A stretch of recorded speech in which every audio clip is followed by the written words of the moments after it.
할렐루야. 오늘 본문 마태복음 20장 1절로 16절 말씀을 중심으로 해서 포도원 품꾼의 비유라고 하는 제목으로 같이 말씀을 나누기를 원합니다. 오늘 본문 말씀을 간단하게 살펴보면은요, 예수님께서 이 천국을 포도원의 품꾼의 비유로 말씀하시면서 포도원 주인으로 비유하십니다. 포도원 주인은요, 필요한 품꾼 외에도 일이 없어서 놀고 있는 이들을 불러서 포도원에서 일하도록 하게 하고 모두 다 같은 한 데나리온의 품삯을 줍니다. 그러자 먼저 와서 일한 품꾼들이 주인의 선한 뜻에 대해서 도리어 원망을 하자 예수님은 이처럼 나중된 자로서 먼저 되고 또 먼저 된 자로서 나중된다 이렇게 말씀을 해주고 있습니다. 오늘 이 포도원의 비유는요, 이 포도원은 천국을 비유하는 내용인데요. 이 포도원 비유가 과연 우리에게 의미하는 것이 무엇인지를 한편 살펴보기를 원합니다. 포도원의 오늘 첫 번째 우리가 살펴볼 의미는 오늘 1절에서 7절 말씀에 기록이 되어 있는데요. 예수님은 제자들에게 이 포도원 주인을 비유로 들어서 천국을 비유적으로 설명하고 있는데, 포도원 주인은 포도원에 필요한 일꾼들을 모두 구했음에도 불구하고 장터에 나가서 그날 일이 없어서 놀고 있는 이들을 매 시간마다 불러서 일하게 합니다. 그리고 하루 동안 일한 값 한 데나리온의 값을 먼저 온 자들이든지 아니면 나중에 온 자들이든지 그렇게 주기로 작정을 하고 놀고 있는 자들을 포도원의 품꾼으로 들여보냅니다. 하루를 마치고 이제는 오후 5시에 곧 일을 마치는 시간임에도 불구하고 주인은 놀고 있는 이들을 긍휼히 여겨서 포도원으로 들여보냅니다. 1시간 정도밖에 일할 수밖에 없는 시간인데도 불구하고 그들을 품꾼으로 들여보내고 있는 그런 모습을 보게 된 것이죠. 그래서 오늘 이렇게 여기 보면은요, 제3시, 제6시, 제9시, 제11시라고 말씀하고 있는데, 우리나라 시간으로 얘기하면 오전 9시, 또 12시, 또 오후 3시, 오후 5시에 이렇게 부르는 것을 보게 됩니다. 우리가 각자마다 부른 시간들이 다르지 않습니까? 어떤 사람 어려서부터 또 청년 때 부르기도 하고 또 나이가 들어서 중년 때 또 노년 때 부르기도 하는데, 아마 이런 비유가 아닌가 생각이 됩니다. 그래서 마지막에 온 사람은요, 어떻게 보면 나중된 자로서 먼저 되고 또 먼저 된 자로서 나중되는 이런 비유를 우리는 흔히 어떻게 보면은 늦게 믿어도 먼저 된 사람보다 더 나을 수가 있다, 먼저 믿어도 나중된 사람보다도 역전이 될 수 있다, 뭐 이런 식으로 얘기를 하지 않습니까? 먼저 뭐 그런 의미로도 우리가 사용할 수 있어요. 나중에 믿었는데도, 오래 믿었는데도 불구하고 나중에 믿은 사람이 더 신앙이 더 잘하고 믿음이 성장하는 경우를 보게 되어서 어떻게 보면 신앙의 역전이 일어나는 그런 경우도 우리를 보게 되는데, 그럴 때 우리는 이와 같이 나중된 자로서 먼저 되고 먼저 된 자가 나중된다라는 그런 의미를 가지고 하는데요. 하나님은 우리를 부르시되 특별히 하나님께서 놀고 있는 우리들을 불러주셨다. 우리가 뭔가 의욕적으로 일을 하려고 막 하는 그런 것이 아니라, 그렇지 않은데도 불구하고 우리들을 긍휼히 여겨서 포도원인 천국으로 들여 보내주셨다라고 말씀하고 있는 것입니다. 그래서 오늘 포도원의 비유의 첫 번째 비유는 뭐냐면, 자격 없는 우리를 불러주셔서 천국에 들어오게 하셨다고 하는 것입니다. 그래서 오늘 이 포도원 비유를 보면은요, 주인에게는 품꾼들이 따로 있고요, 품꾼들이 따로 있어요. 일할 사람들이 따로 있고, 포도원 주인에게는 일할 사람이 필요한 것이 아니고 포도원에 들여보내려고 하는 그런 어떤 긍휼의 마음을 가지고 한 데나리온이라도 주려고 하는 그런 마음을 가지고 있습니다. 그래서 거기에서 각 시간별로 부른 그 사람들은 어떻게 보면 자격 없는 사람들이에요. 아무런 자격도 없는 그 사람들을 불러서 품꾼으로 사용하시는데요. 우리를 비유로 하면 자격 없는 죄인 한 사람을 천국에 들어오게 하시려는 것이 바로 포도원 주인인 하나님의 긍휼의 모습이라고 하는 것입니다. 예, 이것을 우리가 생각을 이 포도원 비유를 통해서 우리가 생각을 해 보아야 한다고 하는 것입니다. 그래서 우리가 적용해 보시면은요, 지금 내가 주어진 환경, 뭐 어제 얘기한 것처럼 형통한 날이든지 아니면 곤고한 날이든지 간에 나에게 주어진 모든 환경이 하나님께서 나에게 구원의 은혜를 주시려고 하는, 또 하나는 우리로 하여금 거룩함으로 하나님을 가까이 하게 하시려는 하나님의 전적인 부르심임을 우리가 믿고 주님 앞에 나가야 될 줄로 믿습니다.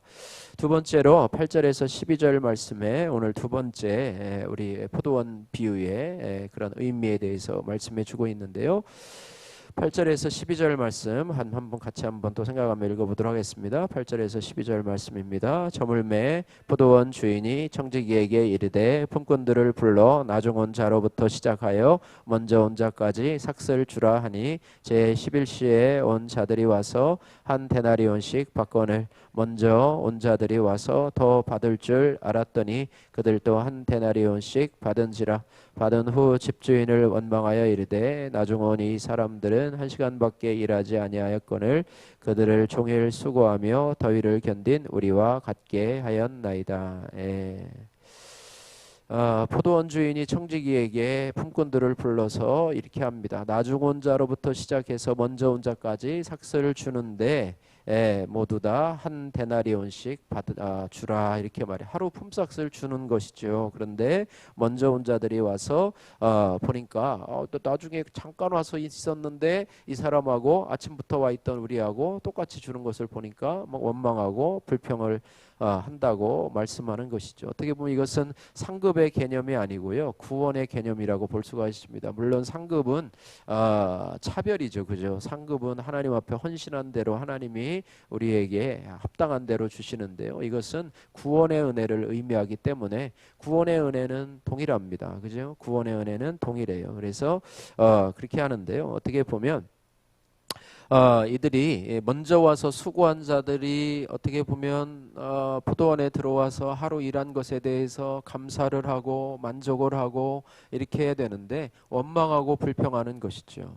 우리가 매일 우리 자녀를 위한 기도문에서 볼 때요, 상대적 비교의식에서 벗어나게 하시고 뭐 길이요 진리요 뭐 생명이신 우리 주님 안에서 뭐 참 평안을 얻게 하옵소서 이렇게 하는데, 이 상대적 비교의식이라는 것이 우리 안에 존재한다는 거예요. 그래서 구원의 반열에 들어섰으면서도 저 사람은 왜 그렇고 나는 왜 어떻고, 저 사람은 왜 기도하는 것마다 응답이 되고 나는 왜 하는 일마다 잘 안 되는가라고 하면서 자꾸 비교하면서 평가하는 것이 참 어렵다고 하는 것입니다. 그냥 나만 보고 자족하면서 이렇게 가면 되는데 저 자꾸 곁눈질을 하면서 다른 사람과 나를 자꾸 비교하면서 또 하나님을 다르게 평가를 하고 그래서 비교한다는 것이죠. 그래서 먼저 와서 수고한 자들은요, 불만을 가지고 있어요. 불만을 가지고 주인을 원망합니다. 그래서 하루를 허탕치면서 놀다가 부름받아서 한 데나리온을 받게 된 기쁨은 사라지게 되고, 내가 저들보다 더 수고했으니 더 받아야 하는데 왜 저 사람 먼저 주고 똑같이 주느냐라고 하면서 원망이 가득하게 되는, 그죠? 탕자의 비유를 얘기하면 큰형이, 그죠? 큰형이 그 탕자가 돌아와서 반기면서 잔치를 하고 뭐 송아지를 잡고 반지를 끼워주며 하는 모습을 보면서 돌아와서 나는 여기서 계속 일했는데 왜 나는 친구들과 함께 할 때 송아지 한 마리도 안 잡아줬는데 왜 동생에게는 이렇게 하느냐라고 하면서 불만을 표시한 것과 마찬가지로 오늘 이 먼저 온 자들이 이렇게 불만과 원망의 표시를 하고 있는 모습을 보게 됩니다. 우리는 어떻게 보면 이 비유에서 주시는 의미는 뭐냐면, 우리가 아무 자격 없는 나를 하나님께서 불러주셔서 우리를 구원해 주셨어요. 그래서 구원의 감격이 우리 안에는 처음에는 비유의 처음에는 우리에게 구원의 감격이 있어요. 나 같은 것이 무엇이길래 하나님께서 이렇게 나를 구원해 주셨는가. 그런데 자꾸 이게 비교 평가하다 보니까, 다른 사람들과 비교하다 보니까 이제는 원망과 불평이 우리 안에 있다라고 하는 것입니다. 그래서 구원의 기쁨이요, 어느 정도 시간이 시간이 지나고 나면 이것이 사라지고 구원의 기쁨이 사라지고 우리 안에 원망과 불평이 자로잡는 것이 우리의 신앙의 모습이 아닌가, 그런 신앙의 여정이 아닌가 싶어서 우리가 원망과 불평이 아니라 하나님만 바라보고 자족하면서 주님 앞에 나가는 신앙이 되어야 되리라. 이렇게 아마 이 교훈이 우리에게 의미하는 것이 그런 것이 아닌가 생각하고 있습니다. 적용해 보십시오. 구원의 기쁨이 사라지고 도리어 하나님을 내가 원망하고 있지는 않습니까? 이런 부분들을 적용해 보시기를 바라고요. 세 번째로는 13절에서 16절의 말씀입니다. 13절에서 16절 말씀 같이 읽습니다. 주인이 그 중에 한 사람에게 대답하여 이르되 친구여 내가 내게 잘못한 것이 없노라. 네가 나와 한 데나리온의 약속을 하지 아니하였느냐? 내 것이나 가지고 가라. 나중은 이 사람에게 너와 같이 주는 것이 내 뜻이니라. 내 것을 가지고 내 뜻대로 할 것이 아니냐? 내가 선함으로 내가 악하게 보느냐? 이와 같이 나중된 자로서 먼저 되고 먼저 된 자로서 나중되리라. 아멘. 예, 주인에게 막 나중엔 대들지 않습니까? 그죠? 친구여 내가 내게 잘못한 것이 없노라. 내가 나와 한 데나리온의 약속을 하지 아니하였느냐? 내 것이나 가지고 가라. 나중은 이 사람들에게 너와 같이 주는 것은 내 뜻이니라. 내 것을 가지고 내 뜻대로 할 것이 아니냐? 내가 선함으로 내가 악하게 보느냐? 이렇게 말씀하고 있습니다. 그래서 우리가 하나님의 뜻은 선하신 하나님의 뜻인데요. 하나님의 뜻을 왜곡해서 우리가 하나님을 주장하려고 하는 것이죠. 하나님을 주장하려고 해요. 우리는 하나님의 뜻에 순종하고 하나님의 선한 뜻을 이해하며 그분의 뜻을 따라가는 것이 우리의 본분인데요. 나중에 우리가 교만해지다 보면 뭐 손주를 그런 말 있잖아요. 그죠? 손주를 할아버지가 귀여워가지고 안아주면은 나중에 머리 꼭대기까지 올라가서 막 수염도 막 잡아 뜯고 막 귀도 막 깃불도 막 잡아 뜯고 어떤 데 막 뺨때기도 때리고 뭐 이러면 도대체 되겠느냐 이런 말이죠. 하나님도 마찬가지. 하나님 우리가 하나님의 뜻대로 말씀을 듣고 그 말씀을 듣고 순종하는 모습이 우리의 참 모습인데 나중에는 하나님 왜 나한테 이럴 수가 있느냐고 하나님 왜 이럴 수가 있느냐고 막 이렇게 하면서 당신이 마치 하나님이 된 것처럼 하나님을 내가 이렇게 주장도 하고 저렇게 주장도 하려고 하는 것처럼 마치 하나님을 오늘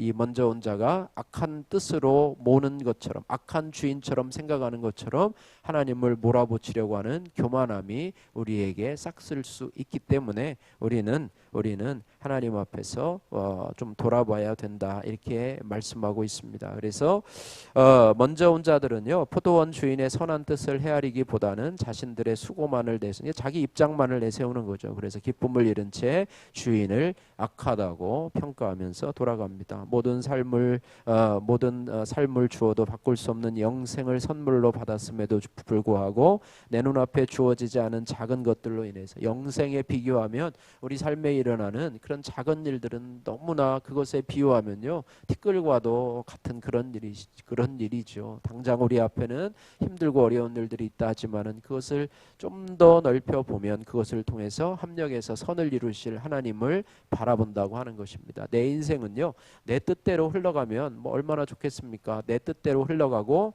또 내 뜻대로 형통한 삶을 살아간다고 하면 꽃길만 걸으면 얼마나 좋겠습니까? 그러나 우리의 삶은 우리의 뜻대로 진행되는 것이 아니라 하나님의 뜻 가운데 진행되고 그 뜻은 하나님의 아름다운 뜻을 이루어가기 위해서 조화를 이루어가는 삶이라고 하는 것을 우리가 기억하시면서 하나님을 사랑하는 자, 그 뜻대로 부르심을 입은 자들에게는 모든 것이 합력하여 선을 이루느니라. 하나님은 선하십니다라고 하는 찬양이 있잖아요. 그죠? 하나님은 옳으십니다. 하나님은 100% 옳으십니다라고 하는 그런 믿음이 저와 여러분에게 있어야 될 것 같아요. 여러분이 힘들고 어려운 삶이 될지라도 지금 현재 어려운 삶이라 할지라도 하나님은 100% 옳으십니다. 나는 옳지 않고 하나님은 100% 옳으시고 나는 선하지 않지만 하나님은 100% 선하신 하나님이십니다. 이 하나님을 믿고 따라가는 것이 우리의 신앙 생활인 줄로 믿습니다. 오늘 포도원 비유를 통해서 우리 자신의 모습을 바라보며 아무런 자격도 없는 저희들을 구원의 은혜로 불러주셨을 뿐만 아니라 한 데나리온의 구원의 영생의 복을 허락해 주셨는데 우리는 때로는 구원의 기쁨을 잃고 원망하고 불평하며 하나님을 악하다고 표현하는 실천하는 그런 우리 자신의 모습을 회개하면서 하나님 선하신 하나님, 좋으신 하나님, 우리의 길을 인도하시고 주관하시는 그 하나님을 믿습니다. 믿음으로 나가면서 살아가시는 저와 여러분들 되기를 주님의 이름으로 축복합니다. 기도하겠습니다. 사랑의 하나님 아버지 감사합니다. 오늘 포도원 비유를 통해서 하나님 아버지 정말로 하나님 할 일이 없어 놀고 있는 저희들을 하나님께서 불러주시고 아무런 자격 없는 저희들을 품꾼처럼 불러주셔서 하나님의 은혜로 포도원의 은혜 또 구원의 은혜 영생의 은혜를 허락하여 주신 하나님 감사합니다. 그럼에도 불구하고 우리가 시간이 지남에 따라서 다른 사람들과 자꾸 비교하면서 하나님 구원의 기쁨이 사라지고 하나님 아버지 품삯을 지불하는 것을 보면서 또 내 생각과 내 입장만을 생각하면서 하나님을 원망하고 불평하고 하나님을 악하다고 폄하하는 우리 자신들의 악한 모습을 돌아볼 수 있도록 도와주셔서 감사합니다. 하나님 아버지 주신 것에 만족하게 하시고 항상 선하신 하나님 또 은혜를 베푸신 하나님 우리를 부르시되 하나님 아버지 또 하나님의 선하신 뜻을 좇아서 아버지 하나님이 합력해서 선을 이루시는 하나님의 아버지 놀라운 뜻을 저희들이 믿고 신뢰하며 한 걸음 한 걸음 주님의 인도하심을 좇아서 나갈 수 있는 저희들이 다 될 수 있도록 은혜 베풀어 주옵소서. 예수님 거룩하신 이름으로 기도드립니다. 아멘.